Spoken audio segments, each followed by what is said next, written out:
what is this fantastic event, which I'm enjoying so far. And well, let's see. So today, what I'm going to talk about is the 4D Chern-Simons theory, which is one of the topics which I have been working on for some time.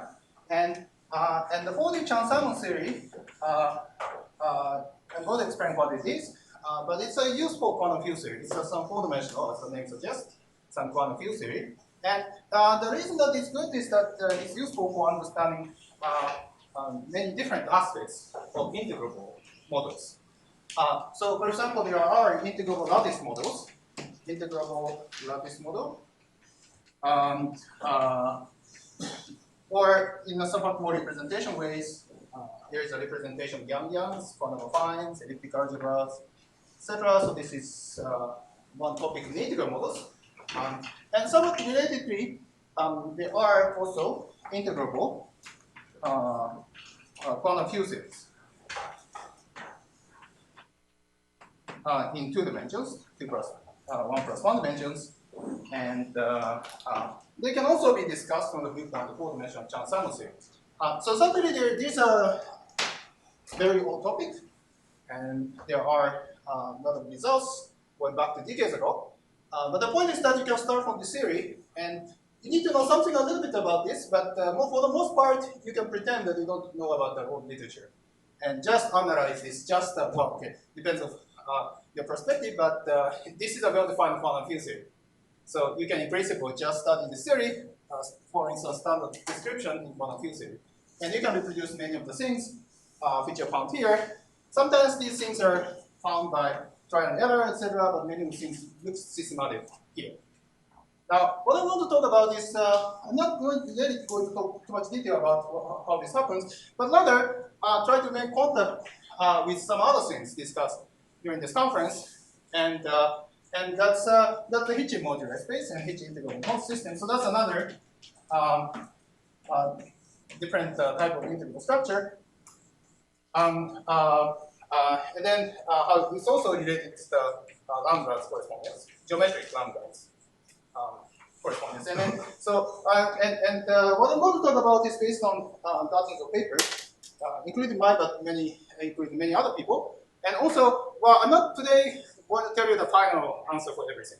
So, but rather try to present you a map of what type of things are there and how things are related. And the goal is to try to raise some questions, and hopefully some of you become interested in some particular aspect, or tell me if something is known or not, etc., and then start the conversation. So that's what I'm going to do.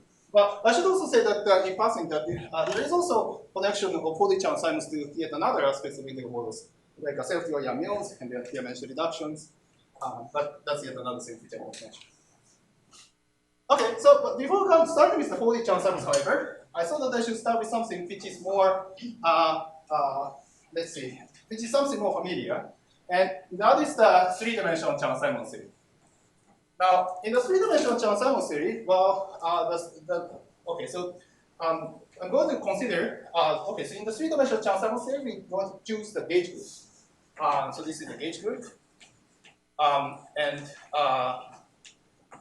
Well, it can be, it is, say, let's say semi-simple D group. In practice, say SUN, for example. And if you take this group, that's the standard 3-dimensional Chern-Simons theory. Now, what I want to do is to consider a version of that where this is replaced by complex form. For example, SL and C. So, and then I'm going to have the connection. So this is GC connection. A equals to calligraphic A equals to A plus I phi. So real part and imaginary part. So other than the fact that it's complex, it's very similar to the usual Chern-Simons theory. So the action functional can be written 3 manifold and trace of A with dA. Well, there are different notation for this. But let me write in this notation where this is the key trace is meant to be the key form, G invariant variant form. And then there is a coefficient which I forgot right here. Sorry about that. And this is usually called the level. Now, the level is typically integer over 4 pi. But here in this complex word, you can make it complex parameter, which I write psi. So this is not the quantized.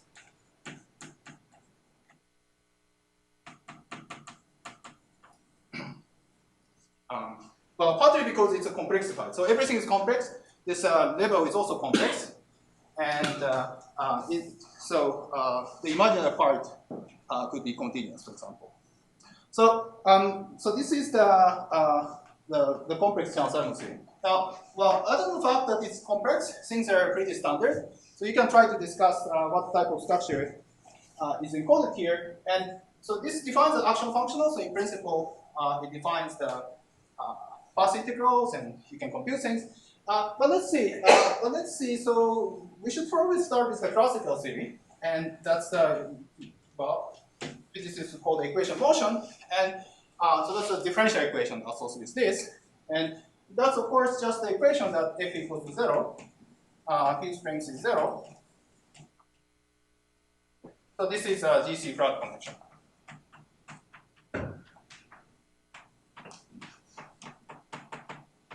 And what we get is a flat connection, so the modular spaces, and a complex Chern-Simons theory quantizing. Now, you can try to proceed in various different ways, but one way is that this M is a 3 manifold. But you can try to take the Hamiltonian perspective, choose a time direction. And so let's say a Hamiltonian perspective, choose M to be time direction times some 2 manifold.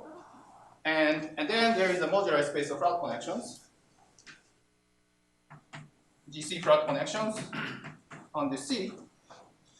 And well, let's see, sorry, I'm going to use the sigma notation to just make it the same. At this point, it doesn't matter, obviously. So there is a modular space of flat connections. And you can try to, well, okay, so here there's a symplectic form here. And then you can follow the procedure of geometric quantization, put the line bundle, geometric quantize, etc. So that's one way to quantize the theory. And yeah, so this modular space itself is interesting. So GC connections, so SL and C flat connections. And the simplest case is n equal 2 is SL2C. And in the case of SL2C, so there's a flat connections. You have to model out by the group action. But it's SL2C, and that's the already indication that there's a connection to, for example, hyperboreal geometry, which is also SL2C, quotient of SL2C. So the solution of the equation of motion sometimes is interpreted as a hyperbolic connection. But let's see. So yeah, and also, for example, when SL ends to C, this is a modular space of SL2C connections, which includes SL modular space of SL2R connections, which in turn includes the Tyrrell component. So this includes the Tyrrell space on this sigma. And then you can, what this means is that there is a Tyrrell, this reduces the standard Tyrrell theory, and there are nice coordinates, and then quantize, and then there's a nice action of mapping class group. So that's a whole topic of quantum Tyrrell theory. So that's an interesting topic in itself. And also, well, so far I just talked about the 3 manifold itself, but just as in the case of usual Chern-Simons theory, you should consider a knot. So this is a knot K, and consider the knot invariant. And the knot invariant is obtained by considering the holonomy of the gauge field around this knot, and then considering taking a trace, so you get some invariant. So and then you get interesting invariant 3 manifolds, well, not complements, and that's a subject on its own. Yeah. Oh, except that I'm not really going too much into it, and because what I want to do is to make a connection to the Langlands problem. So how does the connection come about? Historically, that's very interesting because when Kapustin and Witten started thinking about the geometric Langlands in their own way, they were not anticipating connection to this. But only later, several years later, Witten himself tried to analyze this. And in the end, somehow he was led to the same theory, which was necessary for understanding the Langlands problem. So let's see. So what is the structure? Here, you have the 3D Chern-Simons theory, well, with a complex gauge group. People sometimes call it the complex Chern-Simons theory or analytically continued Chern-Simons theory. So with the gauge group GC.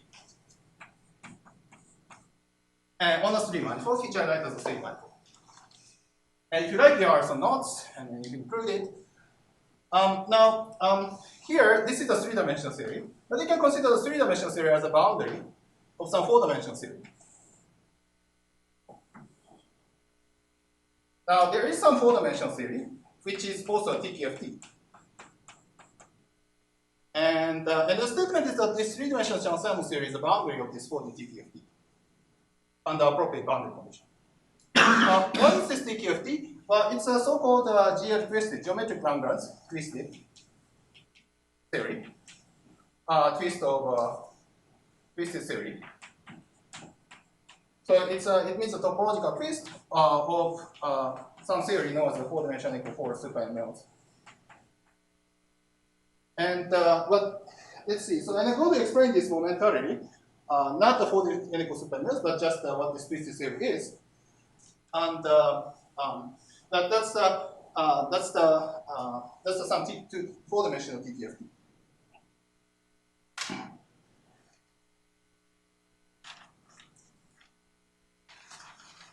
Now, what is the data in here? Well, first of all, here is a complex Chern-Simons theory. I just deleted it, but the action has a level, which I did not use psi. So it has a Chern-Simons theory with a level of psi. Now, there is a corresponding parameter here on the 4D Chern-Simons side. And there is also corresponding one parameter of psi. And there are some geometrical meaning of it. It's actually, this parameter psi is a combination of 2 parameters.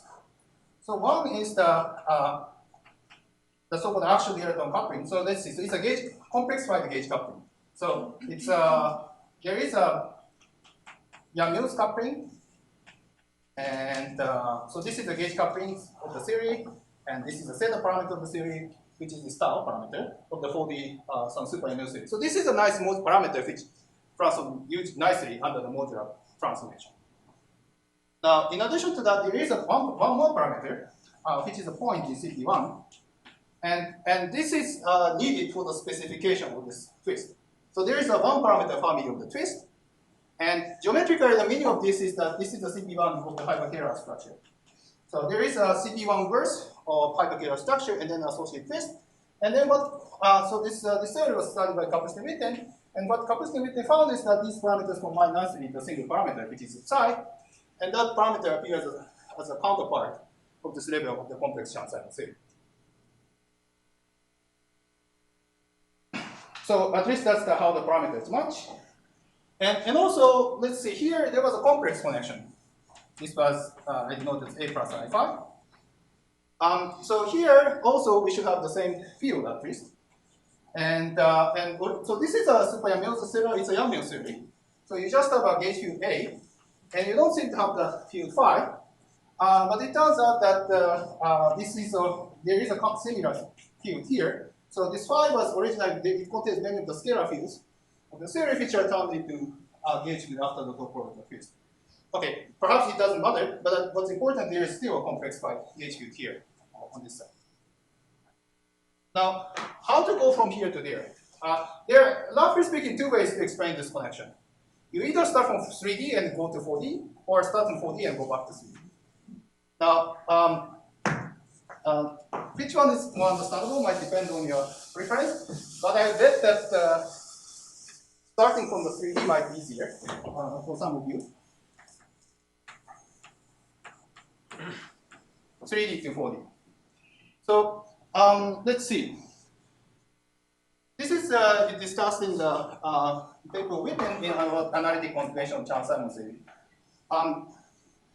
Let's see. So what is the setup? Here, it's actually related with that how to define this theory. So here, everything is complexified, and you can discuss what is the definition of the theory. And if you believe in the path integral, roughly speaking, there is this Chern-Simons functional of A. So this should define some partition function, for example. And when this gauge field A is the usual compact form, which values in the SUN, for example, people know how to quantize it. But when things are complexified, there are ambiguities in how to define this because it's a complex integral. Which means that you have to choose an appropriate integration contour to make it well defined. So you have to choose some contour.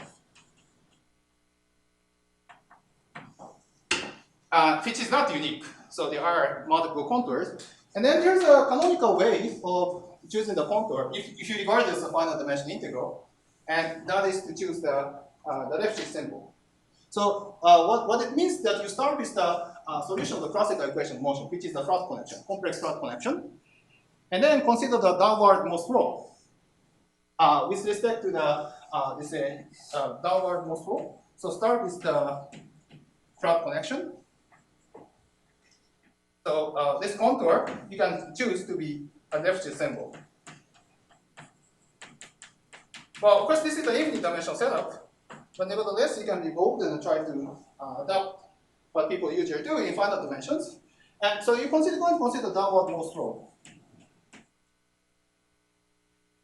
For H is, I take to be I times this Chern-Simons form.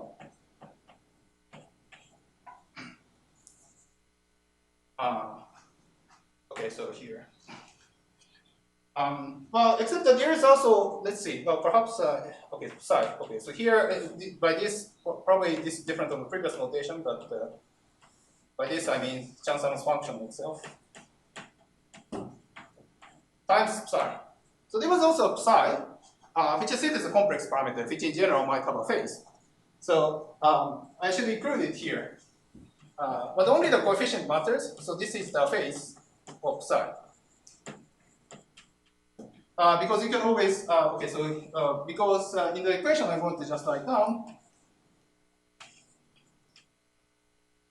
you can always rescale the parameter t. And then there's Hochstar of 3 manifold, and then Chern-Simons functional A with respect to A, and there is a bar.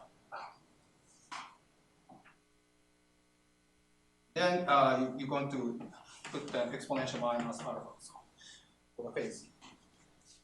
Okay, so what is meant by this? So you start with the flat connection, which is the equation of solution to the classical equation of motion, and then consider the most flow with respect to this. So this is the descent equation.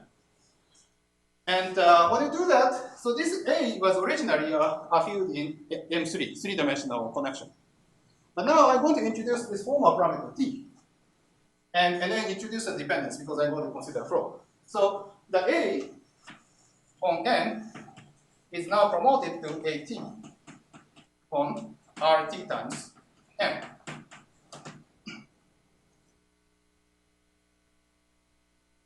So that's how you get the equation in 4 dimensions. Now, now if you look at this, this is M bar. So what you get is that the derivative of A is given by F bar, quantity of F bar. Now you can think of this equation as arising from some gauge fixing in the 4-dimensional equation,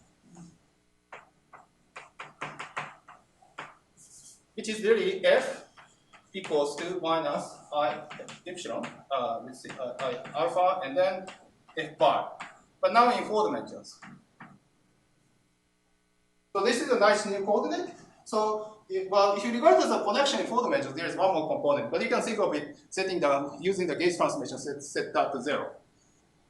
And then this becomes one of the components of the this field strength involving the time direction.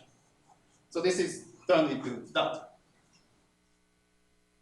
So what you get is something very similar to self-Yamazaki equation. But things are complex. There is a parameter alpha also a bar, etc. But it is some complex analog.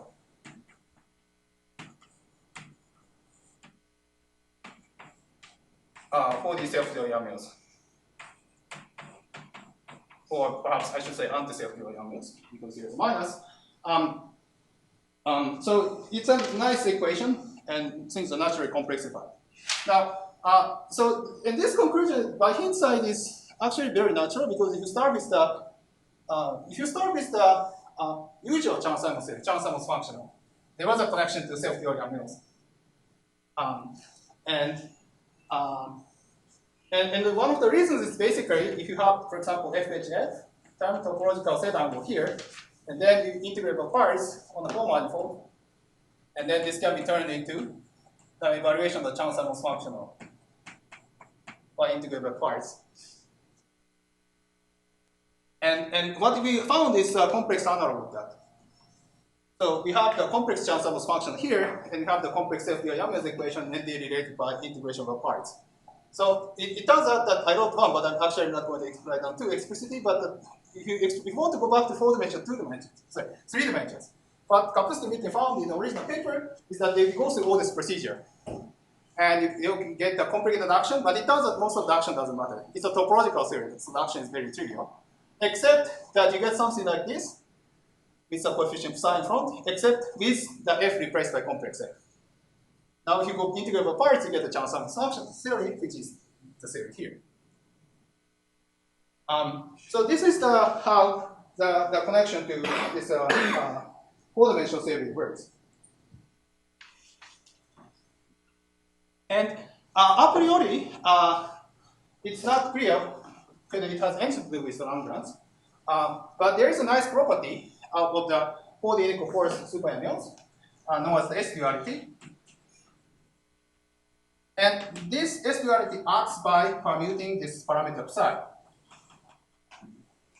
theta plus d, for ABCD, taking values in SL2. So there is a nice duality acting on this psi, and here it's translated to the action on this level. So it's there is an associated kind of S duality on this 3D Chern-Simons side. And why is this useful? Well, let's see. Before coming to 4D Chern-Simons, let me say one more thing. Why there was a connection to Hitchin modular. So let's consider the Hamiltonian quantization. So this is a general 3 manifold, but let's consider the Hamiltonian quantization of the theory, just as I said before.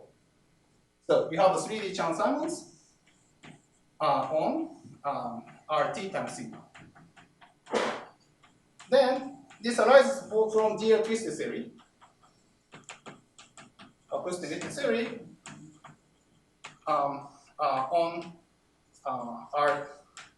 RT times sigma times the half-life. Well, you can also consider as an interval with appropriate boundary condition. So what I explained so far is one of the endpoints, but you can replace that by interval if you like, and discuss the other boundary condition at the other point, which I'm not really going to do. So I might sometimes like interval instead of the same line. And then what you want to do is, first of all, if you take to be time independent,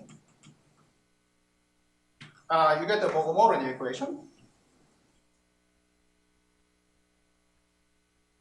on sigma times r, and then the Hitchin equation on sigma. So that's how you get the Hitchin modular. And if you go to the other side, so let's define sigma tilde to be RT times R interval.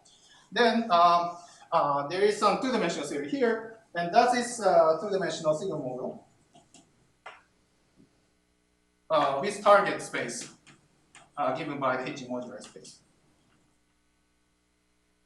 And this was the context where people started discussing the geometric Langlands. For example, there is a Wilson lines here. So that was observable of the Chern-Simons theory.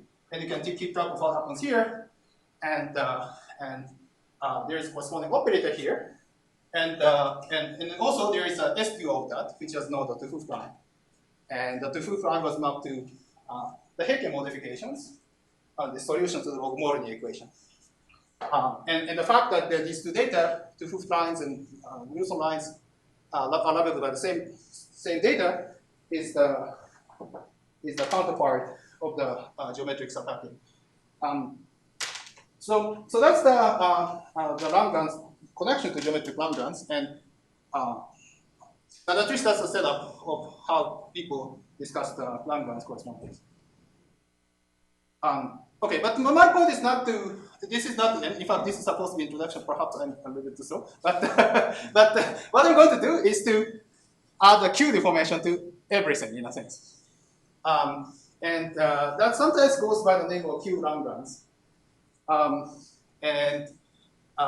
But it's the caution remark is sometimes there's also quantum Langlands, but that's the different quantum. By terminology, that quantum Langlands is supposed to be a different thing. So there are two different quantizations, so you have to be careful. So, but anyway, I'm going to introduce some one parameter deformation in the sense of the story, and that's actually how the connection to integral models I mentioned comes in. But are there any questions at this point? Okay, if not, let me go on to discuss the four-dimensional Chern-Simons theory. So maybe I can have a quick question. Okay, so yes. Geometric Langlands is a product between the sigma model and the Bogomolny equations? No, let's see. So I would say that, yeah, so there is in the, yeah, so here you have to, this is yet a sigma model. And then,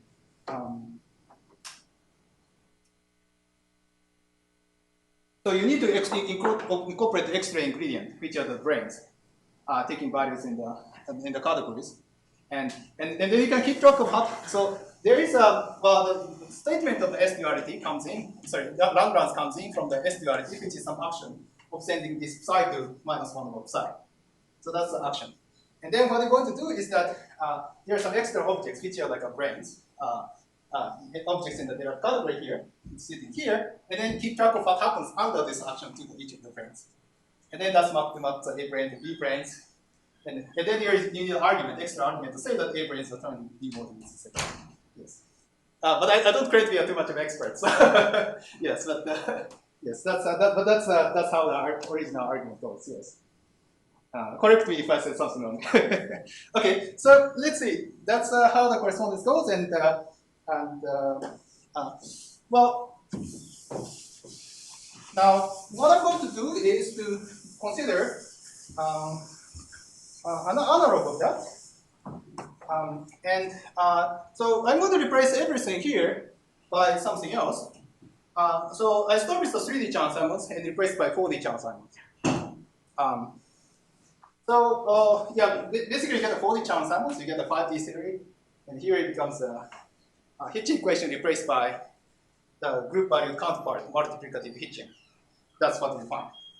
And it's surprisingly rich actually, because along the way you generate infinite enhancement of symmetry. But let's see. So let's talk about the 4D Chern-Simons theory. So what is the 4D Chern-Simons theory? One way to describe this is that it's a holomorphic topological analog. Combined, partly holomorphic, partly topological analog of three-dimensional Chern-Simons theory, which is topological theory. And so here it's a TQFT. All the three directions are treated equally. But here I'm going to consider the theory on manifold of the form sigma times C, where each is a 2 manifold. Now I'm going to put the complex structure here. Here it's as for the definition of the theory itself, this is topological. Although in the end I'm going to introduce the complex structure here as well.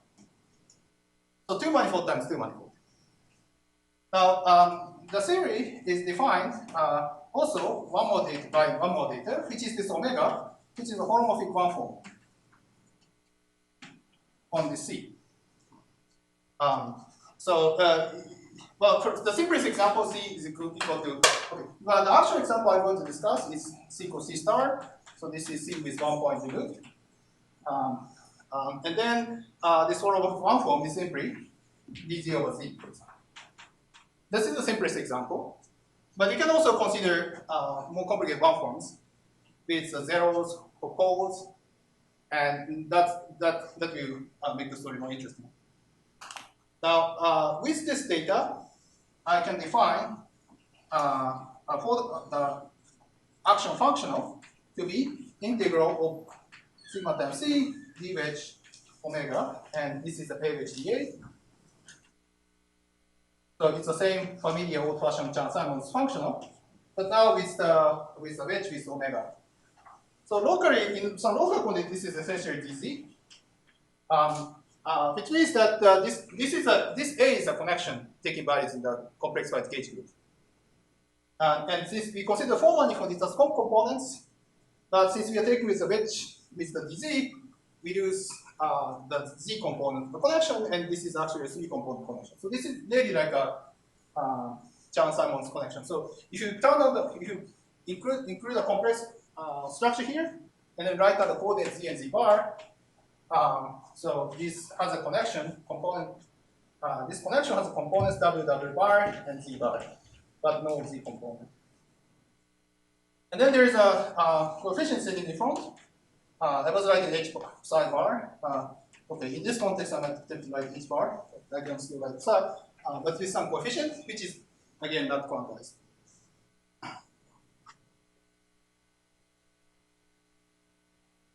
And what's clear from this definition is that it's the theory, at least in the definition of the theory, we didn't use any complex structure here, because that's only omega appears here. So the theory is topological here and holomorphic here. So this is holomorphic here and topological in C. And so that's partial holomorphication of the 3D Chern-Simons theory. And in fact, it's this type of structure that only part of the direction holomorphic has to do with the partial mirror symmetry in a sense. So you might have heard that there is something also called the 6D Chern-Simons theory. So this is the holomorphic Chern-Simons theory. And typically you take a 3 form and then wedge with the holomorphic connection. Please, your A is full connection or free connection? Well, let's see. So we start with the full connection. Connection on the four manifold. So for example, you do the gauge transformation, etc. You should use the gauge transformation of the four-dimensional theory. But in a sense, you don't use one of the components in the definition of the theory. Do you have a kinetic term in this function? No, no kinetic term. Just this thing. So this Poisson bracket is 0. Well, let's see. Poisson bracket. Or symplectic form is 0. Well, between A's. Between A's. Well, I would say that when you try to, for example, it's similar to Chern-Simons, 3D Chern-Simons, for example. So I saw that if you take 2 manifold times R, for example, there is a non-trivial Poisson bracket between different components. Because it's a modular, you get, for example, in a 3D case, you get a moduli space connection, and there was a non-trivial Poisson bracket, different components, and that's how we get that. Yeah, but the Poisson bracket usually comes from kinetic term. But no kinetic term, so. Well, let's see. It usually comes from the kinetic term. Well, let's see. Yeah, well, let's see. I don't think you really need it, but for example, if you really want to include the kinetic term, in fact, this thing, for example, comes from the twist of 4D equal 1 super mLs, etc. And then that action itself actually has a kinetic term. Yes, which might satisfy you, in fact. But the reason I'm not writing it down is that that's in the language of it's a Q exact term. So there is a kinetic term, but it's Q exact. Yes. So yeah, that's right. Probably that's the better answer. Yes. And yes.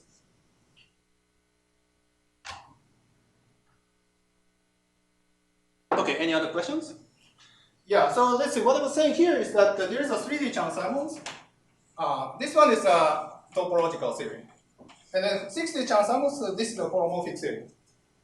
Because it's okay, so I meant Chern-Simons functional of 0, 1 component. And this is and then this is the 4D Chern-Simons which I wrote before. This is partially holomorphic, partially topological. And the relation between these are, in some sense, T-duality.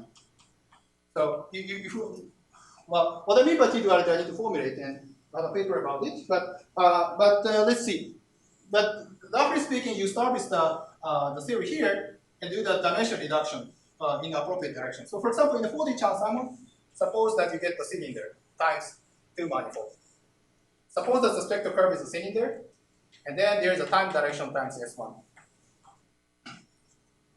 And then you can do the so-called dimension reduction along S1, which is to do the Fourier expansion with this to S1, and they take only the lowest mode. And then you're going to get the 3D Chern-Simons. And this is and along the process, this is just getting rid of the Fourier modes. But along the way, you use some of the holomorphic information and reduce this to topological theory.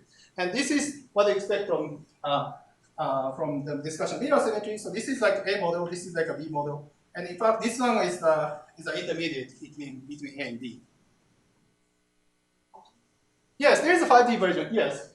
Thank you. In fact, there is also a 5D version. And in fact, this is the 3 form, right? So basically, you just replace that 2 form. Yeah, in the 4D Chern-Simons, there is a 1 form, wedge 1 form. And and here. But if you want the 5D Chern-Simons theory, you're going to get the complex complex 2-dimensional manifold with a Z1, Z2 times R, for example. And you're going to write down for example, DZ1, DZ2, wedge Chern-Simons term. Or in general, you can replace this by more general form. Yes. So there is also a nice intermediate here. So there is a nice connection of everything, and this is really a mirror symmetry in the sense that this is a T3. So like T-dual T3 times. So in the philosophy of SYZ, it's a mirror. So this is an idea of partial mirror symmetry, which might be of interest in more generally. And sometimes it enriches the story because it was topological, which is fine, but this contains more information because it's a holomorphic. Now, what information does it contain? Well, you can try to guess it from this structure. So for the Chern-Simons theory, on sigma times C, well, first of all, it contains essentially the 3-dimensional Chern-Simons theory. And where you have the quantum group structure, U2K. So the representation of that should be incorporated here. If you consider this, when C is a cylinder. Now, what else do we know? So first of all, it contains a here is a theory is topological, this is holomorphic. And so what this means is that it's a fusion of topological theory and 2-dimensional holomorphic theory. And 2-dimensional holomorphic theory is essentially, but in the algebraic formulation, is a vertex of the algebra. Now, this thing, if you like, there is a terminology E2 algebra, locally constant factorization algebra. So what you should get is that you should combine these ingredients together in a nice way while incorporating here. Now, it turns out that structure is governed by this Yangian, well, actually in this case, quantum affine algebra. Of K, which so this is there is a h bar parameter, which is the h bar parameter of the theory, which appeared here in the quantum parameter in the sense of the 4D Chern-Simons theory. But if you set it to 0, what you get is U2K, but with actual extra formal parameter Z correspond to holomorphic coordinate here. So things become essentially, there is extra information coming from holomorphicity here, and that enhances the quantum group structure to here in infinite dimensions, which is then Q-deformed, which is a non-trivial statement, but there's an argument saying that if you incorporate h bar non-zero, then that turns into this algebra, which is the quantum affine.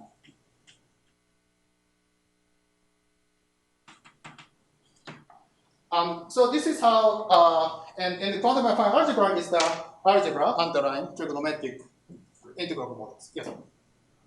Now confused. So UQG of Z, that I would call quantum defined particle, right? But now you well, let's see. So sorry, but maybe. Well, sorry. So sorry. There should be. Yeah. Sorry. Let's see. Okay. Yeah. Well, so in fact, yeah, I think this notation is. Yeah. Yeah. Sorry. Yeah, okay. So I'm not sure the notation. So what I meant. Okay. So. Is it just a defined algebra? Yeah. Yeah. Okay. So there is a UQ gate, and then there is a just add the formal parameter to everything, and then there is a H1 deformation to here. You just need to remove the Q, no? Okay. Well, in the trigonometric case, yes, but. And centrally extend. Yes, yes. Well, centric extent. Yes. Okay. Yes. Perhaps the notation is is a little bit mess, but I actually don't know what the canonical notation is. And the quantum defined from the Youngian you get by further deformation. Well, if you want to, so this is a yeah. So if you want to obtain the well, quantum one is a trigonometric version of the Youngian, right?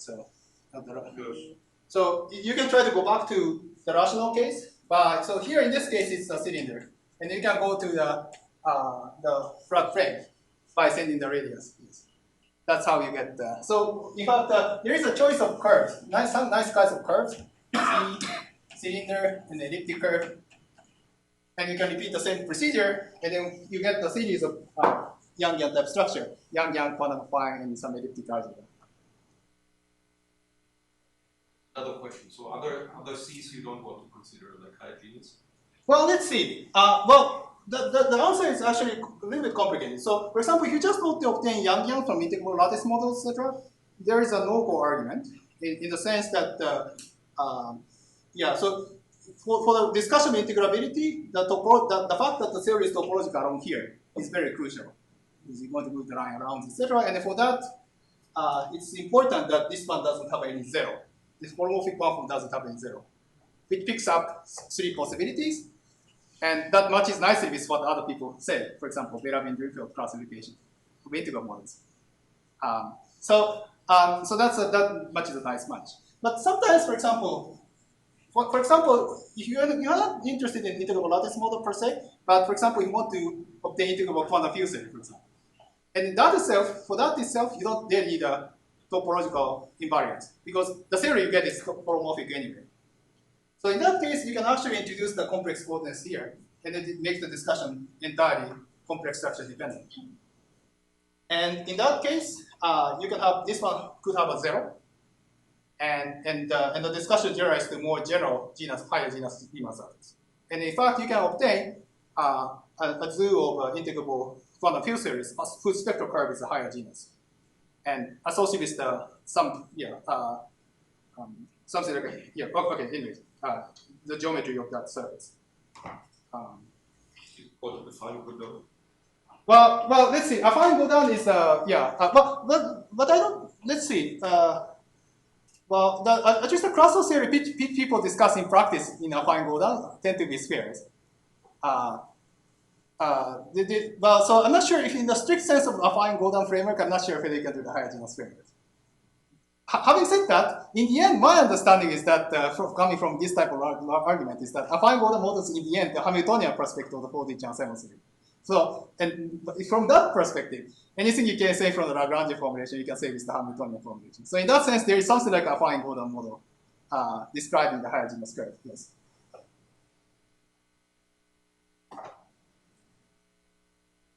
Okay, so I think I still have 10 minutes or so. So let me try to then come to finally to the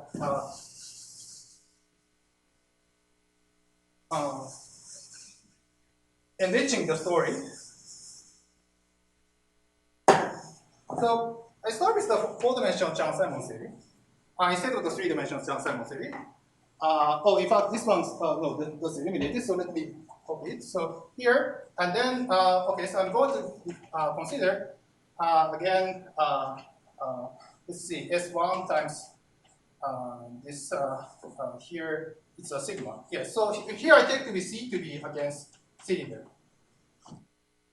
And then, so if you reduce, what I said before is that if you reduce along the S1, you get the 3D Chern-Simons theory on RT times sigma. And then there was a discussion of 4-dimensional Gere-Twisted theory on RT times sigma times interval. But now we have an extra circle And it turns out that there is also a 5D version of this theory, simply by wedging. So FHF and then wedge with the polymorphic conform, which I was using. That defines the GL twist theory. Well, I don't know if this is a standard terminology, but some 5-dimensional theory. And this is topological holomorphic. And similarly, this one is also topological holomorphic. Holomorphic in some directions, topological in some directions. And then I have the same thing with the extra S1 incorporated. So this is the structure. Now the question is that what is the enrichment? Well, first of all, here the enrichment was that here, for example, if you have a quantum group, there is a quantum affine counterpart of that. Sorry, I don't know the notation, but okay, I can write quantum affine. Yes. Which contains a quantum group as a final dimension part. So integrable structure, algebra underlying here. And UQ of T hat. UQ of T hat? Oh yeah, I see. That's probably thank you. Yes. Yes. So indeed it's an affinization. So things become holomorphic. So this affinize everything. Now here, okay. Now here, okay. So what I'm going to do? What you get is, so you can again take this to be, sorry, not this direction. Take this direction to be sigma tilde. And then reduce to two-dimensional theory on sigma times S1. Well, not on sigma, sorry, on R times I. So except that this target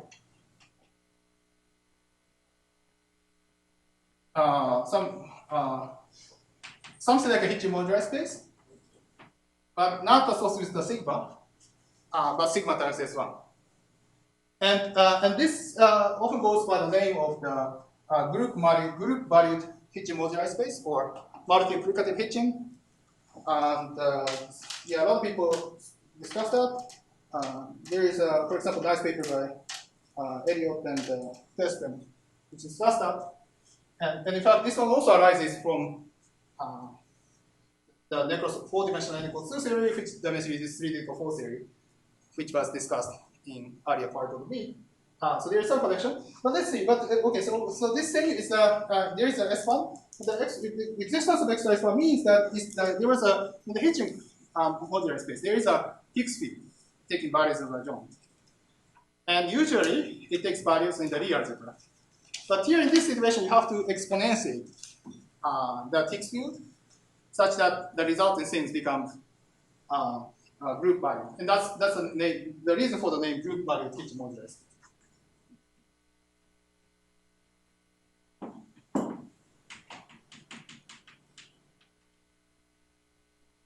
Yeah, if you say it in a little bit more physics way, there is a scalar field, and if you have a finite radius, it has scalar field, but it's periodicity, so you have to exponentiate it. So anyway, what you get is the multiplicative Hitchin thing, and that's how the extra structure comes in. And then what's important is that there is an extra parameter here. For example, when I said that there is S1, but there is a parameter which is the size of this S1. And this one gives like some deformation parameter. This one gives like another like H bar, if you like a quantum parameter. Okay, I don't know what, I didn't have the time to check what is the standard notation second, but let me call H bar. So there is some another deformation parameter. So remember that here in the original theory you have H bar, which is a quantization parameter of the original of the theory, but now I have extra parameter coming from this circle, which is another H bar. And as far as I know, again I don't claim the expert on geometric Langlands, but here this parameter Q tilde, this is called a Q. This one is supposed to correspond to Q Langlands correspondence, and then this one is sometimes called a quantum Langlands. So you have a double deformation of the same thing. Now there is of course a discussion of the quantum Q Langlands correspondence. by Agnajic, Frenteo, Kunkov, and I didn't have time to check whether the setup is exactly related by string duality, and hence the concept is the same or not. But I suspect it is. So, well, let's see. The one way to see that is that, at least one way towards seeing that is that this is a this one I said is come from six-dimensional theory actually. Six-dimensional theory, so-called 1.1 theory, on even instead of R, sorry, instead of interval, I can have t times sigma times S1.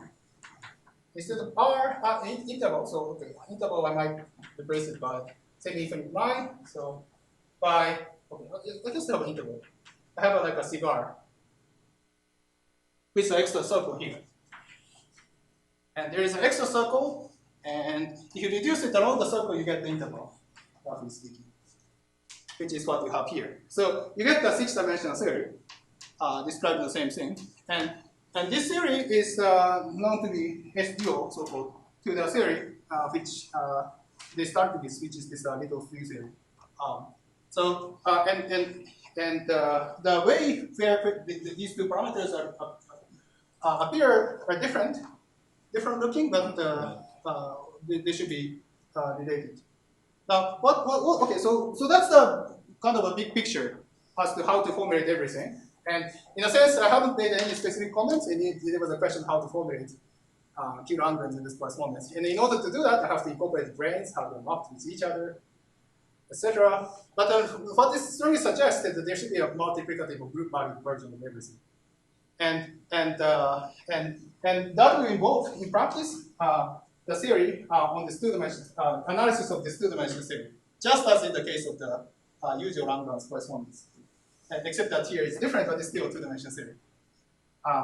And that's what this all suggests. Now, okay, so the question is that there are two big questions I have here. And I'll probably try to finish with that. Oh, sorry, I didn't. Let's see. Oh, yeah, okay.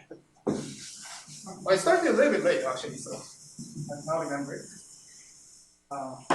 So perhaps I can take questions or no? Any questions? Yes? So the smallest negative story is could you say what is the analog of Higgs bundle? Let's see. Well, what is the analog of Higgs bundle? Yeah. Well, I can write down the I've seen some abstract definitions, which I'm not sure if it's useful for me, but yeah, you mean the definition itself. Higgs bundle. Yeah, I mean, at least the counterpart of the Hitchin equation I could write down. So in the sense that just like the Kapustin-Witten equation, you just reduce to the surface, you get the Hitchin equation in the complex structure, I think J, I guess in the standard convention. And you can do the similar analysis. This is a specific theory, so you can write down the equation, and then write down the same thing. And that's what I attempted to call multiple Hitchin fields. Some geometrical object in the Higgs bundle. Yeah, there is a geometrical description, yes. Which I can try to tell you offline, but I'm not too confident to tell you. It's in front of many people, but yes. And but that's yes, that's yes, there is already a definition. Yes. Any other questions? Okay, so then let's So let me. The question is that okay. So this is all the story. And the question is that okay. So well, clearly doing the Q deformation, boundary deformation of the Langlands itself is interesting. But also from my perspective, is there anything we can learn from this side of the story? I said at the beginning of this talk that this was a connection to a lot of integrable structure in different type of integrable structure. Like the integrable lattice model on a field series, there's a huge literature on that, including on how to quantize the theory. And then the question is that, well, first question is that, okay, so this is not a good color, I guess. The question is quantization of integrable lattice model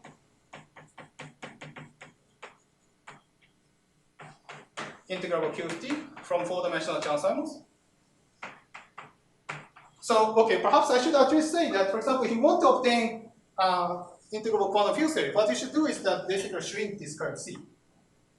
Then you get some two-dimensional theory on sigma, and it turns out that there's a very general argument saying that this is integrable quantum field theory. And you can quickly realize the massless steering model, sigma models with the target space Frag varieties, and all sorts of stuff here in this case.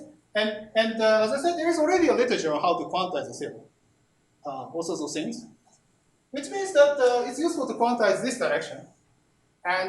But since everything is related here, it should be that quantization we are talking about here should be related to the question of how to quantize here. And somewhat related is that in some cases, the integrability here is only classical. Sometimes integrability is broken by quantum effects, and there is some condition which needs to be satisfied for that not to be subhand, and what is the counterpart, etc. And so the question is that quantization of Hitchin versus Langlands.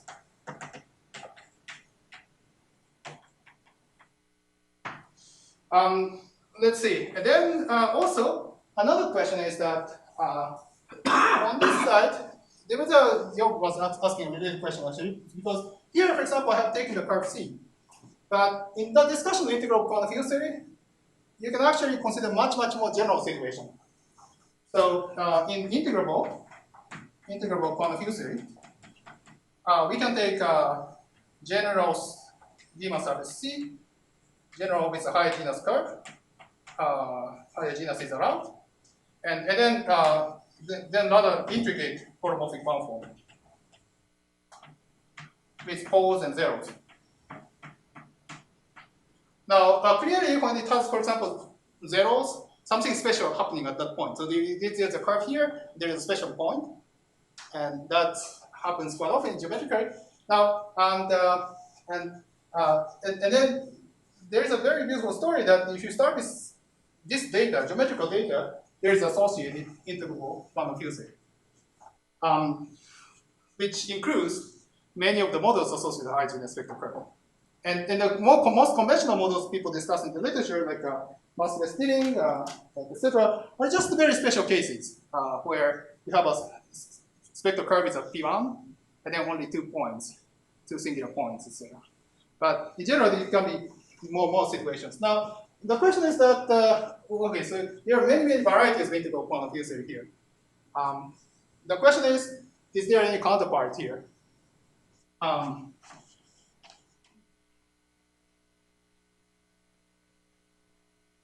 Counterpart in the Hitchin or Langlands type story. So that's the question. And yeah, so I think we're going to finish more or less. But the question is that, so today I laid out some basic story, kind of narrative, as to how to incorporate the discussion of 4D Chern-Simons theory into something extra, which is the Hitchin moduli space and their roles in Langlands. And what I was showing is that there should be, yeah, there is a very rich story involving this 4D Chern-Simons theory is an alpha-9 setup. And some of the structures people discuss, for example, there's a paper by Menjo Tan and Ashwin Kumar who discussed the connection to the conjecture by Gates, Gould, and Lurie, which is supposed to be a some bounding form algebra type formulation counterpart of the Q Langlands correspondence. And on one side of the correspondence, they have the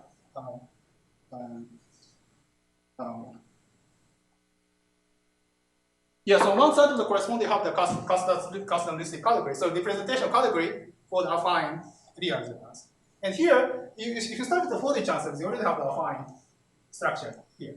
I said in the area that there is also affine real algebras, and then that seems to match what people expect from that context. So that's the one small example, but I'm sure that there are many examples as to how to think about it. And also, I'd be very interested to know whether any of you find any particular order or parts you might be interested in and want to explore further. Thank you.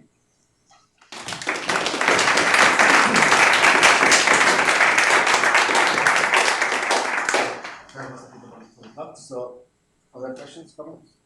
Yeah, well, your last remarks were interesting but somewhat confusing. So, were you on the one hand proposing that the Q-Langlands correspondence is attributed to the uplift from the 3D to the 4D story? Yes.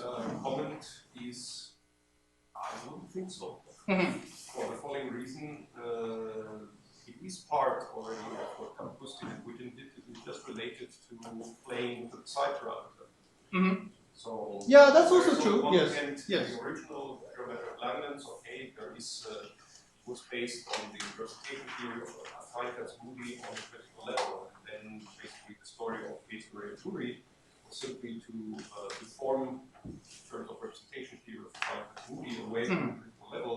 And in the dictionary that Kapustin and Witten proposed, this would just be to go from a special value of psi parameter 0 or infinity to a generic value of psi parameter. Yes, yeah, that's right. So indeed, now that you mentioned that, yes, that's right. So there's indeed a psi parameter, but the psi parameter is actually h bar.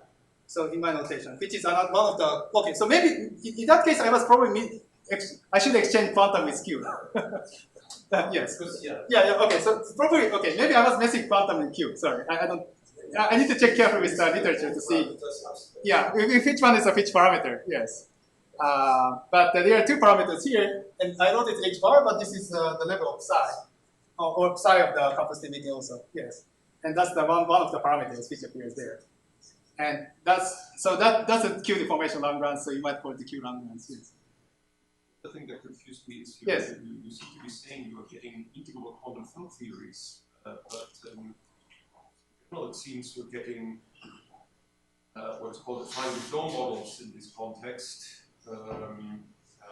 Which basically should be thought of as a chiral half of integral quantum field theories in a massless limit. Okay. So it does not give the full integral quantum field theories like massive theory or like Gordon, but certain limit thereof. Yeah. That's right. So in fact, that's related to, for example, I was a little bit, let's see, ambiguous about whether you have a half line or interval, for example. Yeah, and I was switching it between because I don't want to say each time this is this, etc. But for many of this, indeed, what you say is completely correct. If you just have this, you get a chiral, for example, WW, or chiral everything. But in the end, you're going to have interval, and then that's give the other chiral half, anti-chiral half. So the spectral counterpart of that is that you have a puncture special points, and then you put the different boundary conditions. For example, one of the components. W component of the gauge fee becomes 0 at that point, and W bar component becomes 0. And that's a chiral anti-chiral combination which generates the full series. And one of some simple generalization of that statement is we can have, so this is a chiral defect, so let's put plus and minus, chiral and anti-chiral defect, but you can have multiple such defects. And then that generates, if you take just copy of plus and minus, you get the WZW model, for example. So you get a multiple copy of WZW model, but it comes from the same thing. So it actually means that these series are not decoupled. We have a couple of copies of Witten models, and the coefficients are chosen somewhat miraculously that they are integrated.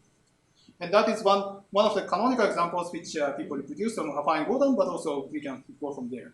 And that's and then of course if you reduce it to here, it becomes a little bit degenerate. So it becomes something like there are some special points here. But nevertheless, it exists, and also you can stay in here. You don't need to reduce it here. And then, so that's a very natural object here, and there should be a counterpart of that in this story. So, if anybody has any idea, or if anybody has seen anything discussed in the literature, I'll be happy to discuss. Can you say quickly how you go from the 4D to the 2D here? Yes, that's right. So the 2D to 4D to 2D theory, well, okay, so what we're going to do is, okay, so basically solve for the theory classically along this direction C. So what it means that, so if the 4D chance essentially says that some version of, if you write an equation of motion, and if you write it here, it means that the connection is holomorphic along the spectral curve. So what you're going to do is that in practice you have a spectral curve C, and you put in various different special points and boundary condition functions, etc. And then you're going to look for the moduli space of flat bundles on that C, which is compatible with the conditions. And then there is a moduli space of that, but let's solve for that. And then drop that into the four-dimensional Chern-Simons action itself, and you get some action. And then that depends on the point of the moduli of the bundle. So given a point on the bundle of the moduli, it generates something. So the degrees of freedom of the two-dimensional series then comes from the degrees of freedom coming to the bundle moduli of this curve C. That's how you work out the reduction.